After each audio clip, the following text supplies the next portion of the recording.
Welcome back to Consider This. Melisa and Sharaad here on the show talking to the Director General of MPC, the Malaysian Productivity Corporation, Datuk Abdul Latif. Sharaad, you had a question for Latif? You know, what we've discovered since the general elections of last year is that we're a really complex country. There are three major territories, Sabah, Sarawak and the Peninsula, and then we're a federation of states as well in the Peninsula. And each of them have very different relationships to the federal government. Now, this is a federal government viewpoint, looking out into the country, but how do you operate across the country where you have states that with different types of prerogatives when it comes to lawmaking and regulation, and also states that also have their own economic plans and are reaching out to foreign investors on their own? So how do you coordinate all that? Again, the word is consultation. If you consult, you've got good value proposition. Doesn't matter on which side you are. If people see value, they will come on board and support. So this is what we have done. Now, I mentioned about the construction permit. We have done well for Kuala Lumpur. And now we are going to every state. All right? We are engaging with the local authority because they are the front line of government. GRP, we have also extended to the states and also the local authority. Because when people talk about doing business, it's not just within Kuala Lumpur. Yes, of course. Whole of Malaysia, we've got 13 states. Now, we have done, we have reviewed even business licenses covering Sabah and Sarawak. We came up even with manual that the public can use as reference. Because if not, you don't have, a document which provides a standard, reference. Is it not uniform? Is it not uniform across the states? Because we are a federation, all right, we have got what we call state governments. Sure. All right, local authorities, they don't report to the central government. They report to their, state government.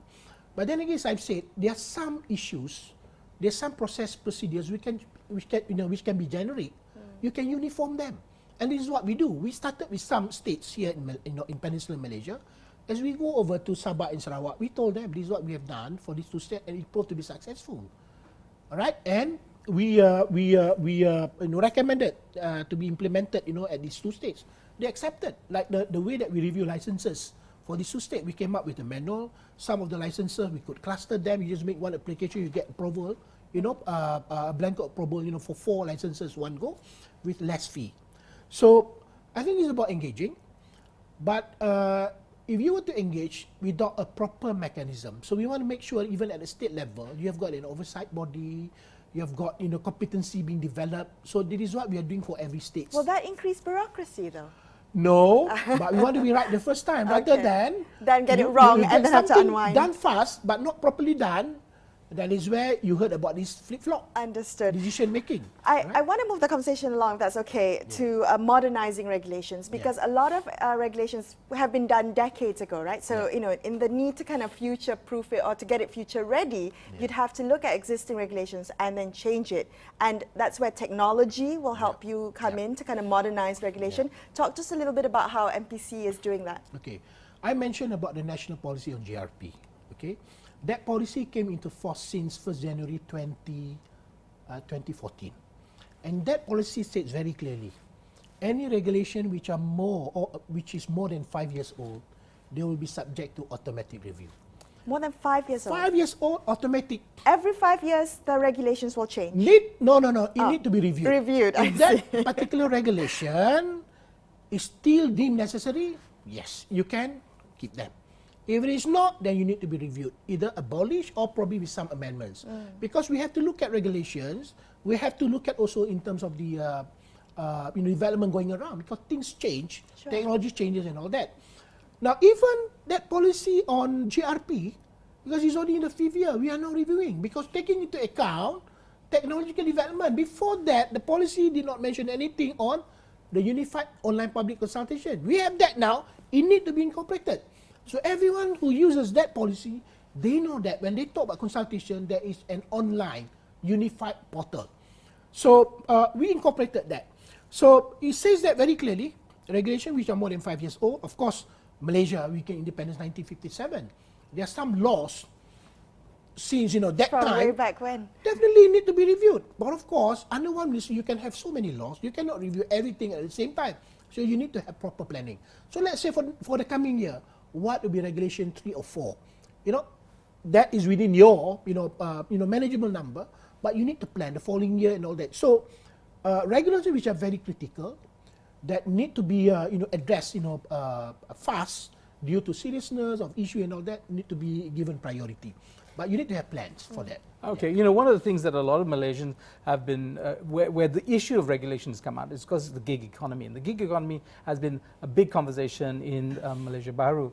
And I wonder if you could just help us understand that, because some people are saying, well, the Malaysian government has actually imposed more regulations than necessary that's actually going to inhibit the gig economy, because the gig economy is based on various assumptions, including the ability to sidestep many of the regulatory controls that are for the mainstream, right? So mainstream taxi drivers and so on. So the gig economy, e-hailing and so on came in. What's your take on this? Okay. The gig economy. We have to accept the fact that we are living in a very dynamic, world. And technology is one factor that would disrupt our existing business model. Alright, that's why it's not just about e-hailing; it's about even, the traditional hotel operators. They are also affected because the of this online, Airbnb and all that. But then, you see, we have to look at also on the positive side, because Malaysian, there are some Malaysians, they would also like to generate additional income. All right, we would like to address also issue of underutilized facility. All right, I think we should allow. But it should be on a level playing field. Whether those who are coming on Airbnb, right, providing what we call short-term accommodation, and also with the traditional hotel. But at the same time, as I've said, level playing field, they need also to be responsible enough to ensure that whatever they provide is also according to laws and regulation that we have in place. We need them to pay taxes. Because these people over here, the traditional hotel operators, they're also paying taxes. But to get things, done together, we have to bring, that's why we have Pemuda. All right? What we did was, we engage with all of them, we look at issues, and then we come up with the best recommendation through consultation with all the involved parties, and then we get it endorsed at Pemuda level. Because Pemuda, you got the private sector representing interests of all the business community. So once we agree, and then once we get it rolled out, it has to be something that everyone will have to come on board and agree, because we have consulted, you have given your views, we have looked at options. I think it's something that we need to work together. Not just on issues that you have raised, but also in the long run, because you're talking about not just whole of government, it's about whole of society approach. Well, it's the changing nature of work, isn't right. it? You have to be prepared for that, and rules and regulations have to be future ready for that. Unfortunately, that's all the time we have. Thank you so much for speaking with us today. Most it's welcome. been a pleasure. Most welcome. I'm Melisa Idris with Sharaad Kuttan signing off for Consider This. We will catch you next time. Thank you for watching and good night.